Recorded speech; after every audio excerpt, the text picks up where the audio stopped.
what do you think about Intergalactic? I don't actually know. Have you seen the I Intergalactic haven't seen trailer? anything about Intergalactic. Oh. Share with me. Should we do this? Hold on, everybody. Show She's me. not seen the Intergalactic trailer. So you like The Last of Us, right? I like The Last of Us. I don't like to be the person playing The Last of Us. It scares me. But I like to watch you play The Last of Us. Let's see. Okay. What is this? Look at that thumbnail. Jesus Christ, dude. Remember when I'm like, hey, let's focus on good faith critiques. Come on. What are we doing? Oh, man. Okay. It's a longer trailer, but I'll just skip to the good part. Let's do this. Nikki's first reaction. Oh, jeez. Here, put these on. Oh, man. Gotta hear stuff. Okay. Portia. Yeah. Okay. Ready? Yeah. Here we go. Rock my world. Later.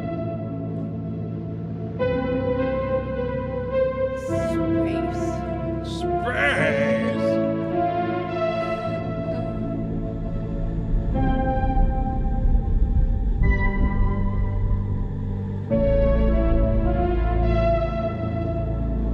My ADHD is already bored. What is this about? Portia.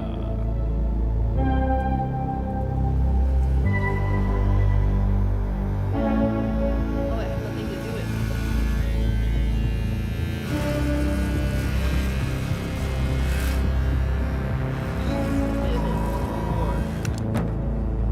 The back of her head. I need to take a shower, maybe. I'm gonna get ingrowns. Yeah, how bold is it to shave anything and just immediately leave the house and get dressed? Like, you get a haircut, you gotta go shower, or they need to like wipe you up like a baby. You don't just get those little hairs. Jordan, Tell me something good. well, you're right, it checks out. He's hiding out around the Superior Moon. Excellent. How is that excellent? It's next to fucking Superior. No one has left that Come out of planet in the over woods. 600 years. Anyone Oh, who even wait. flies close to it Fast has never food heard from confirmed. again. Superstitions. No. Superstitions are the crazy rumors about what happened on that planet. These are facts. You worry too much. You know what I worry just to write about? I say we wait for him to leave, or how about we find a new lead? He's not worth it. I'm wasting my time, aren't I? Can you please claim him? I don't need another hunter swooping in. Who is swooping? No one is crazy enough to go there. He clearly is. He is clearly desperate. And so am I, so claim him, or I will find another agent. Anyone else with all your fucking shit? Okay, alright, you know what? There, you're the boss.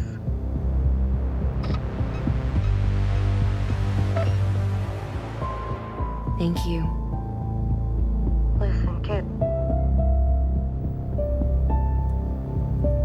I'll see you on the other side.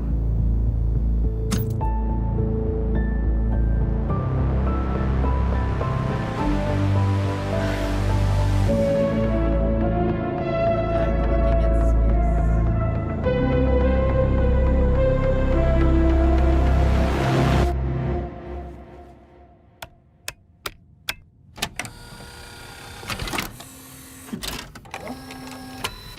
And we're started.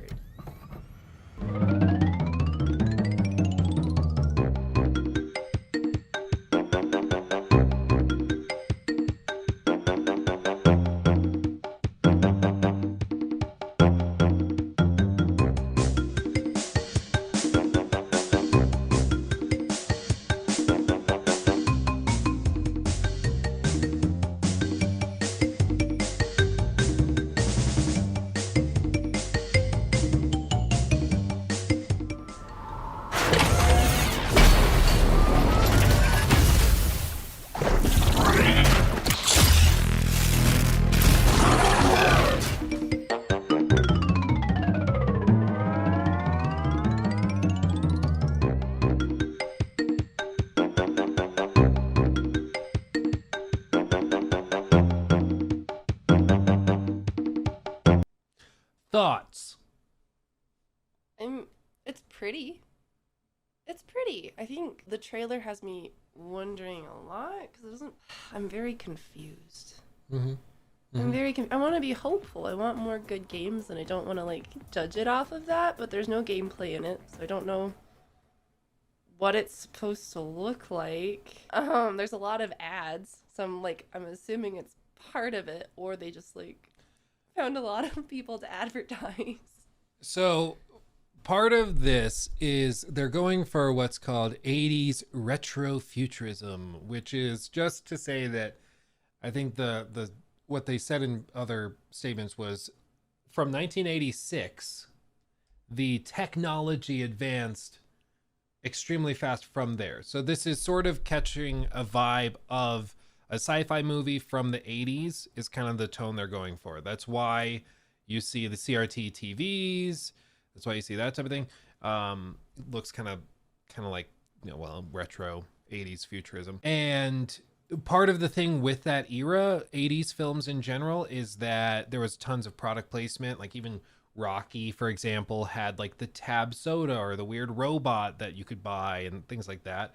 It was a staple of 80s movies to have product placement like that. And so that's kind of why I think they're doing the Porsche little product placement at the beginning and the Adidas shoes and stuff like that. Yeah. Like they're like trying to tie it into Earth, but they're in space. Yeah. Oh, my screen keeps going black. I mean, I don't think you can really judge it entirely off of one trailer and be like, it's gonna be bad. I think if this is your lead protagonist and this is the person that people are playing, I don't know who they were written for, because if they were written for more female players or non-binary players, I don't know. Games for me are a form of escapism, and so you have to find something that you relate to within the character, and off of a first trailer, I'm not sure how I would escape within this character, and so that might be a really, really hard sell for me as a player. Like, I'm willing to play it. Yeah, I think from what I've seen, now the screen's just going black in general. I'm trying to fix it, guys. Sorry. I think there's a couple layers to this. For one, as I've said, I think the trailer just isn't very good. I don't think it communicates much. And even for like Naughty Dog fans, there's just not a lot to work with personally. I think that's a big part of it. Beyond that, I think that it's just, I don't think it's a good trailer. Like if you're trying to communicate who these characters are, their motivations, why I should care about them, there's just none of that here. And part of this comes from how Naughty Dog handles stuff. Like one of the things I like about them is that they won't over explain, they won't over exposit, they'll just do stuff. But how Naughty Dog tends to do trailers is like this. So you have like a book, okay? The Lady of the Lake. You have a book, and instead of like, how do we introduce these characters, the world of The Witcher to the audience, what Naughty Dog does for trailers is they just kind of open it. Like, okay, we'll just do this as the trailer. Frangilla's amulet, unfortunately, didn't live up to the hopes pinned on it. Geralt didn't believe for a moment that the polished, chrysoprase mounted in silver would replace his Witcher's wolf medallion in case. Like, it doesn't, if you don't know Geralt or Frangilla or anything, it's really tough to understand what the hell is going on. But that's just how Naughty Dog typically handles these trailers. And that works if you're talking about Uncharted, because people will know who Geralt, who Frangilla, they'll know what's going on. They'll understand the context, be able to piece it together. When it's for a new IP, it doesn't really work the same way. I just don't think it's a good trailer, frankly. The game could be amazing, but I do not blame anybody if they look at this trailer and are like, eh. Because that's kind of where I'm at. I'm a Naughty Dog fan, and I watched this, well, because like I'll critique them and stuff. I think Last of Us Part 2 had problems, but I still think in many ways it's a masterpiece technically and stuff like that. But I'm a Naughty Dog fan, and I watched this trailer, and frankly, if it were not from Naughty Dog, if this was coming from a brand new studio or studio I hadn't heard before, we wouldn't be talking about it. I think it would have been one of the most forgettable reveals of the entire show, in my opinion. I think most honestly, if they really wanted to make this a successful opening trailer, if there's impressive gameplay, maybe an opening trailer for at least an unknown game or an unknown character should have been gameplay. to get people excited about what it could be. And then as you're getting closer to releasing, maybe going the more cinematic route so people can get excited about the character. But just this in general, without anything else, it doesn't really hook my interest. Like, it doesn't look like a bad game, but I'm not going, oh, I need to play that. Yeah. Whereas if it's a well-known character, like when The Last of Us 2 came out, you want that cinematic trailer because you want to see Ellie again. And that, like, resonates with people. But this in general... Well, one thing Joe Raptor said that I thought was really good, and I see what you're saying. You shouldn't judge it on a single trailer. Totally, 1000% agree. Like, we're not saying boycott it now. Like, some people are saying that.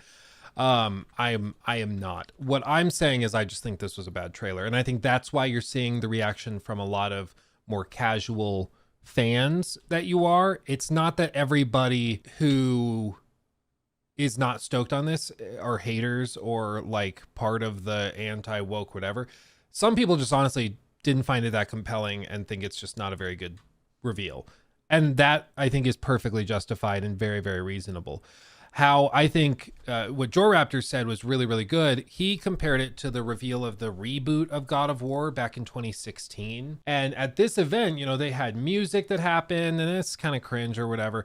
But then they lead it into this, a live stage demo. And nobody knew that they were, I mean, there were rumors, maybe they were rebooting God of War or something, but nothing had really leaked. You can see Cory Barlog down there. He is playing the game live. They actually show his hands on the controller, the screen in front of him. And they're like, this is a real game. This is what it will actually look like. They do this little reveal. I want you to, where's the headphones? You're wearing them? It's okay. on my head. Okay. I was like, I want to make sure you hear this. Because the moment where Kratos steps out from the shadows is one of the most significant moments of the last like 10 years of gaming. Like, it was a huge deal. And thank you guys for all the support and stuff. We'll catch up on it in just a minute. But like, just watch this moment when Kratos steps out, okay? What Just for? wait for the cheers. A test. She taught you to hunt, yes? Yes, sir. Then show me what you know. I am hungry. Feed us. What are we hunting? You are hunting deer. And as if it couldn't get any better, they go straight to gameplay. They introduce this new world. Kratos has a son? What? And then they go straight into gameplay. And the audience is like giggly and shaky. They cannot believe this is actually happening. In this case, they also had live music because Sony went hard back in the day. Nowadays, they don't really care. But like back in the day, they went really hard on this stuff. And this is how I think you reveal something the audience is unfamiliar with. In this case, it was Kratos, who they were familiar with. Everybody thought the God of War franchise was basically dead, though. And this is a reboot. This looks nothing like the previous God of War games. And to show people that they should be excited for it, that they have something special here, they just go all out with it. They do the live reveal. It's actually running with gameplay, and they do immediate gameplay. And I think this is how you reveal something if you want people to get really stoked on it. If somebody watched this and was like, I'm just not convinced, I'm like, okay, then this isn't for you. But with Intergalactic, the problem with that is that I think it could be an amazing game, but that trailer is a poopy. That's when it initially like appeared. I kind of thought it was a Cyberpunk DLC. That's initially when it went up. I was like, is this Cyberpunk? Which, I don't know. I'm a fan of Cyberpunk. I like it. I was getting a little excited. And then it wasn't. I don't know. I'm very confused. I hope more comes out that gives us a better idea of what it's actually going to be like. I'm fully against just dogging on games on one trailer because I don't think that's accurate. Yeah, you should never dismiss a game entirely based on that. The hardest thing for Naughty Dog, of course, is this is a new IP. And, you know, the only other example we can really point to recently is the announcement of The Last of Us. Even that, you know, they stress captured directly because graphically they always were top of their game. And they try to set the tone. And these announcement trailers are always about setting tone, establishing the vibe of what you're going to be doing as you play the game. And prior to this, I mean, Naughty Dog was known for Uncharted. So the idea of doing like a really dark, gritty, serious zombie game was so insane. Like people are like, no, where's Nathan Drake? Where's the goofy vibes? Like this was a big tone shift for them as a studio. And just in these opening shots, I think you understand the vibes, the tone is established, and you kind of know what kind of game you're going to be playing. And my frustration with Intergalactic is that you watch that trailer and I just don't think you can take much from it. It's like, I think you can understand that you are a bounty hunter, that you want a specific bounty, and that you're in space, but you can land on planets and fight organic robots. That's what I got out of it. but what they've said after the fact is that, yeah, like resources are going to be scarce. She's going through picking through bullets. That communicates something to the player. So like the other piece though is Intergalactic apparently has you're going to be going to one planet and hunting down members of your former gang, I guess. And you're going to not leave that planet. Like, look at this reveal. Like, this is baller. Oh, man. Yeah, this runs on 2006 hardware, by the way. Yeah, true that. Watch this trailer. I can't wait till Naughty Dog kills one of them. Anyway, but what was I saying? Oh yeah, the Intergalactic thing. Apparently, the game is set on one planet people haven't escaped from in centuries, and the reason the subtitle is the heretical prophet is because, or is it heretic prophet? Not heretical. I think it's heretic prophet. Is because they're going to explore like what happens when you commit yourself to a fictitious religious order, and when you put your faith in the wrong institutions who betray you and stuff. And I don't get any of that from this trailer, frankly. Like, I get that it feels like a sort of reworking of Guardians of the Galaxy, maybe after the gang splits up. As you can see here, they suggest that the Five Aces, the group you're with, has splintered off, and you're going to be hunting down members of your party either for revenge or because you want to get them together for another heist or this or that. Who knows? I think this trailer is a bad trailer. That's my stance. If you're excited for it based on this trailer, if you have a lot of confidence in Naughty Dog in general, cool. That's awesome.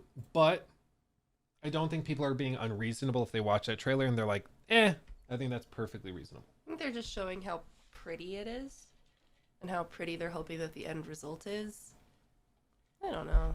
It's not enough to get super stoked on. And if you didn't keep pulling it up, I would not remember the name. Yeah. And like I said, I mean, just personally, if that came from another studio, if that was announced from Bibbledy Studios out of Montreal, I'd be like, okay. And we wouldn't be talking about it right now. And that is a testament to Naughty Dog's prowess in the industry and their capabilities and stuff. But I think it's also a critique of the trailer that I just don't think the trailer did great. The story leaks, yeah, there were alleged leaks of the story. They were like laughably fake because they said like, oh, a friend of mine sent it to a private Discord of gaming journalists with Jason Schreier in it, and he name drops Jason Schreier for some reason. It was like a basement dwellers fan fiction of what they think the games industry media is like behind the scenes, and it's just not accurate. Like, so that almost certainly is fake, but I think in terms of the story that they threw together for the leak, it is reasonable. It's fairly predictable. But the other piece that Joel Raptor threw out is like, they were willing to take some major risks and do some crazy stuff to subvert expectations with The Last of Us Part 2. So for all we know, this character we're seeing on screen in this trailer could be killed off in the first minute of the game or first 5 minutes of the game, and then you play as somebody else entirely. You never know with Naughty Dog, and I think that's the point. He took my thing!